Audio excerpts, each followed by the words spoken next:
দেশদ্রোহী নাট্য দলের দ্বিতীয় জন্মদিনে দেশদ্রোহী অন্তরঙ্গ নাট্যোৎসব অনুষ্ঠিত হল কাঁচরাপাড়া প্রবাহ দপ্তরে। উক্ত নাট্যোৎসবে উত্তর ২৪ পরগনা ও নদিয়া জেলার বিভিন্ন নাট্য দল তাদের নাটক পরিবেশন করেন।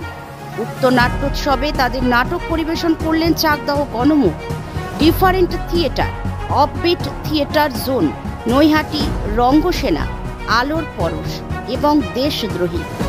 এই বিষয়ে দেশদ্রোহী নাট্য দলের অন্যতম সদস্য রাজশ্রী চক্রবর্তী জানান, শুধুমাত্র বিনোদন নয়, সমাজের বাস্তবতা তুলে ধরতে তাদের এই নাট্যোৎসব।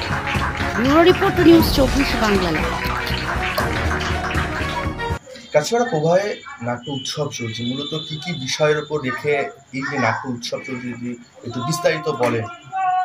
অ্যাকচুয়ালি এখন এই মুহূর্তে একটা জীবন জীবিকার বড় সংকট তৈরি হয়েছে এবং সব রকমভাবেই আর কি সমাজ আক্রান্ত। সমাজের সাধারণ মানুষ একদম নিচু থেকে উঁচু সব স্তরের মানুষ আক্রান্ত এবং তাদেরকে আরও সজাগ করতে আমরা নাটককে একটা শুধুমাত্র বিনোদন নয়, একটা মাধ্যম হিসেবে ব্যবহার করছি এবং সেই মাধ্যমেই আমরা তাদেরকে বলছি কিভাবে আরও এগিয়ে আসতে হবে এবং এগিয়ে এসে ভয় না পেয়ে মেরুদণ্ড সোজা করে, শিরদাঁড়া সোজা করে এই লড়াইটা লড়তে হবে। এটাই আমাদের বলার বিষয়। আমরা দেশদ্রোহী আমাদের দলের নাম, আমরা দেশের বিরুদ্ধে দ্রোহ ঘোষণা করেছি। সুতরাং মিত্রতাই আমাদের একমাত্র লক্ষ্য। আরও সব বন্ধু হোক নতুন, তারা আসুক, আমরা সবাই একসাথে শিরদাঁড়াটা সোজা করে একটু টান হয়ে দাঁড়াই। কটা নাটক প্রস্তাবিত? আমাদের এখানে এখন এই মুহূর্তে 6টা নাটক আমরা নিয়ে এসেছি। আমাদের দলের একটা নাটক আছে আর বাকি 5টা দলের 5টা নাটক আছে। তো এই 6টা নাটক নিয়ে আমরা আমাদের দেশদ্রোহী দ্বিতীয় জন্মদিন পালন করছি বড় আন্তরিকভাবে অন্তরঙ্গ নাট্যোৎসবের মধ্য দিয়ে।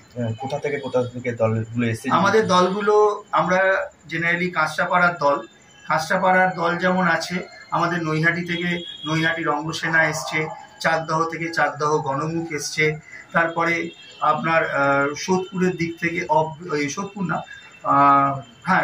সোদপুরই তো না, খর্দা থেকে আছে ডিফারেন্ট থিয়েটার এবং এছাড়া অফবিট থিয়েটারের নাটক রয়েছে।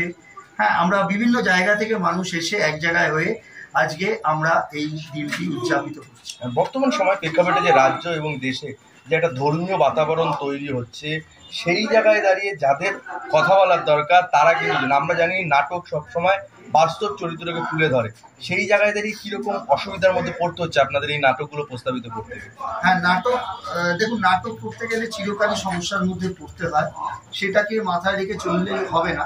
এই সমস্যাগুলো আমাদের আস্তে আস্তে কাটিয়ে উঠতে হয়। যেভাবে হোক, যখন যেভাবে যেদিক দিয়ে সুযোগ পাচ্ছি আমরা এগুলো কাটিয়ে ওঠার চেষ্টা করছি এবং লড়াই করছি। অনেক জায়গাতে বাধা হয়তো আসছে, কিন্তু সেই বাধাটাকেই যদি আমরা মাথায় বসিয়ে রাখি তাহলে কিন্তু আমরা আর এগোতে পারবো না। বাধাটাকে আমাদের কাটাতে হবে, পাশ কাটিয়ে এগিয়ে যেতে হবে। সে যেভাবেই হোক ন্যায়ের পথে থেকে যতটা পাশ কাটিয়ে সোজা করে নিজেদের দাঁড়ানো যায় সেই চেষ্টাটাই আমরা চালিয়ে যাই।